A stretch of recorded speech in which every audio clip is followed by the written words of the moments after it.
Good evening friends. तो welcome है आपका स्टेप बाय स्टेप क्लासेस में। आज हमारा डे 2 है। तो डे 2 में आज हम लोग 2 टॉपिक करेंगे, एक स्क्वायर रूट और दूसरा करेंगे मल्टीप्लिकेशन। तो स्क्वायर रूट क्या होता है? जो डिजिट को एक ही बार मल्टीप्लाई करने पे जो डिजिट आता है, अगर उसको हम स्क्वायर रूट करेंगे तो ओरिजिनल डिजिट आ जाएगा। जैसे फॉर एग्जांपल 25। 25 को अगर हम लोग स्क्वायर रूट करते हैं तो स्क्वायर रूट 25 दैट्स मीन्स 5, क्योंकि 5 को अगर 2 बार मल्टीप्लाई किए हैं तब 25 आया। तो 5 का स्क्वायर हो गया 25 और 25 का स्क्वायर रूट हो गया 5। तो पहले क्लास में मैंने आप लोग को स्क्वायर के बारे में पढ़ाया था, 1 से 25 तक याद कराया था। तो इसमें देखेंगे कि स्क्वायर रूट कैसे निकालते हैं। जैसे देखिए 25 है, रूट 25 का मतलब हो गया 25 और 1/2। इसको हमने 5 का 2 लिखा क्योंकि 5 5 जा 25 और 1/2 दैट्स मीन्स 5। इसी प्रकार रूट 49, 49 का 7 होगा, 36 का 6 होगा, 64 का 8 होगा। अब देखिए स्क्वायर रूट के बारे में पहले पढ़ेंगे। परफेक्ट स्क्वायर किसको बोलते हैं? जो नंबर का एक परफेक्ट डिजिट आ जाए उसको हम लोग परफेक्ट स्क्वायर बोलते हैं। फॉर एग्जांपल 100, 100 का स्क्वायर रूट क्या होता है 10। तो एक परफेक्ट नंबर आ गया 49, 49 का स्क्वायर रूट क्या होता है 7। तो एक हमारा ये परफेक्ट नंबर है 400, 400 का क्या होता है 20। तो ये परफेक्ट नंबर है। अब नॉन परफेक्ट स्क्वायर, ऐसा नंबर जिसका एग्जैक्ट डिजिट हमारे पास नहीं आता है तो उसको हम लोग नॉन परफेक्ट बोलते हैं। फॉर एग्जाम्पल रूट थ्री का आपको होता है 1.732।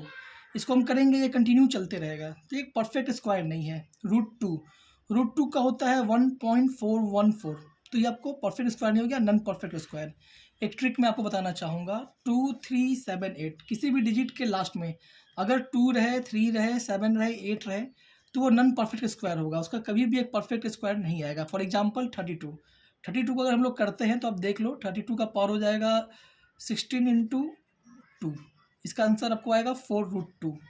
तो ये जो रूट 2 आ गया 4√2, एक परफेक्ट नंबर नहीं आया हमारे पास। जैसे 107 का भी आप करके देख लो, जो स्क्वायर रूट आएगा आपको परफेक्ट नंबर नहीं आएगा।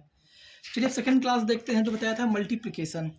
मल्टीप्लिकेशन जो है हमारे एक नॉर्मल सा चीज़ है, हमेशा मल्टीप्लाई करते हैं, लेकिन कुछ छोटे मोटे ट्रिक्स इस बार करते हैं। फर्स्ट हम एग्जांपल लेते हैं आपको, मल्टीप्लाइड बाई 11। किसी भी डिजिट को अगर हम 11 से मल्टीप्लाई कर रहे हैं, फॉर एग्जांपल देखिए 52 × 11। इसमें आप क्या करो, बीच वाले दोनों डिजिट को जोड़ दो। जैसे हमने 5 + 2 को जोड़ा 7 और हमारा आंसर क्या आ गया 572। अब देखो 52 × 11 करके भी देखते हैं हम, तो 52 एंड 52, तो देखो ये एग्जैक्ट ही आंसर आएगा। तो ये दोनों डिजिट को जोड़ दो। हमने जोड़ दिया 5 + 2, ये 7 आया, 2 को यहाँ लिख दिया, 5 को यहाँ लिख दिया और ये 7 को हमने बीच में लिख दिया। अब अगर 68 × 11 करते हैं, 6 + 8 को जोड़ रहे हैं तो 14 आ गया। यहाँ पे तो ओनली 7 आया था तो यहाँ 14 आ गया। इसमें क्या करो, 8 को आप यहाँ लिख दो, 1 जो बचा वो इसमें 4 को बीच में लिख दो और जो 1 बचा उसको इसमें ऐड कर दो, 748। एग्जाम्पल देखिए 68 × 11, 68 × 68, 748। देखिए ये हमारा एग्जैक्ट आंसर रहा।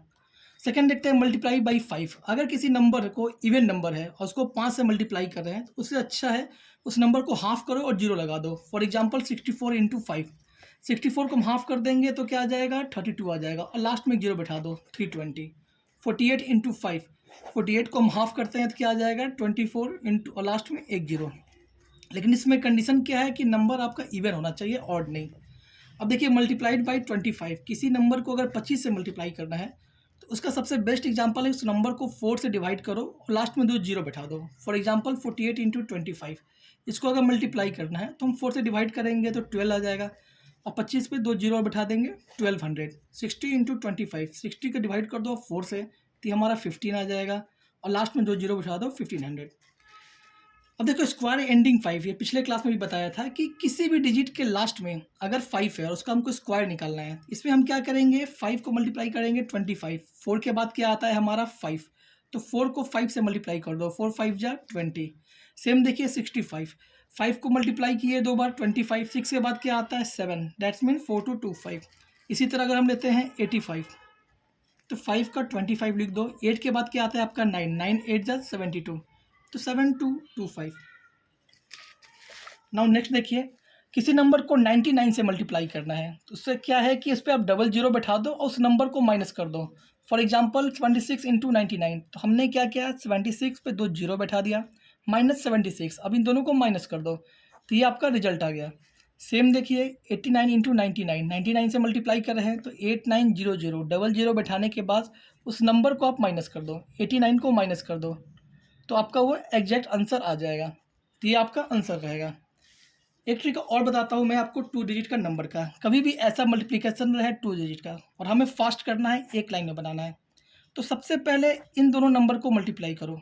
6 1 जा 6। अब क्रॉस मल्टीप्लाई करो। 6 2 जा 12, 1 1 जा 1, 12 1 13, 13 का 1 बोरो इधर, 2 1 जा 2 एंड 3, 3 3 6 1। ये आपका आंसर रहा। सेम इसमें देखेंगे, पहले इन दोनों को मल्टीप्लाई करो। 6 4 जा 24, बोरो 2, 6 5 जा 30 एंड 4 2 जा 8, 38 2 40, 5 2 जा 10, 1 4 0 6। ये क्वेश्चंस आपके प्रैक्टिस के लिए है। इस क्वेश्चन को प्रैक्टिस करना और इस मेथड को सीखने का कोशिश करना। एक बार इस सारी चीज़ों को देख लो आप, कैसे कैसे मैंने बताया, क्या बताया, उसके बाद इस प्रोसेस को करना और ये आपको देखोगे कितने ईजी वे से हो जाएगा। 8 2 जा 16, 4 2 जा 8, 8 8 जा 8 1 जा 8, 8 8 16 1 17, 4 1 जा 4 प्लस 1 5। तो ये आपका आंसर रहा। तो गाइज क्लास कैसे लगी? अगर अच्छी लगी तो कृपया चैनल को लाइक करें एंड सब्सक्राइब करें और अगला वीडियो हम लोग क्यूब पे करेंगे, तो उसके रेडी रहें। Thank you.